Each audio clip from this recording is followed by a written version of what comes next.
రాబోయేటటువంటి కాలంలో వడదెబ్బ తగలకుండా కావలసినటువంటి శక్తిని తలపుంజుకుంటుంది, ఓషధీ శక్తిని. రెండు, ఇంత పరమ పవిత్రమైన ఉత్తరాయణ పుణ్యకాలంలో ఎటువంటి పాపకర్మలు చెయ్యకుండా మనిషి రక్షింపబడతాడు.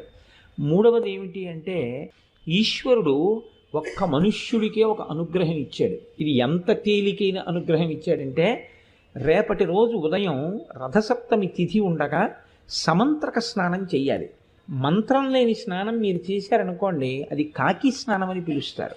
దానివల్ల ప్రయోజనం ఏమి ఉండదు. జిల్లేడాకులు రేగుపళ్ళు తల మీద పెట్టుకుని నేను పోసుకున్నానండి అన్నారనుకోండి, దానికి ఏం ఉపయోగం ఉండదు. సమంత్రకమే చేయవలసి ఉంటుంది స్నానాన్ని. దాన్ని మంత్రస్వరూపాన్ని ఏం చేస్తారంటే, అందరికీ అందుబాటులోకి తీసుకురావడం కోసం మంత్రం అంటే అంగన్యాస కరన్యాసాలు ఉండాలి, ఒక ఉపదేశం ఉండాలి.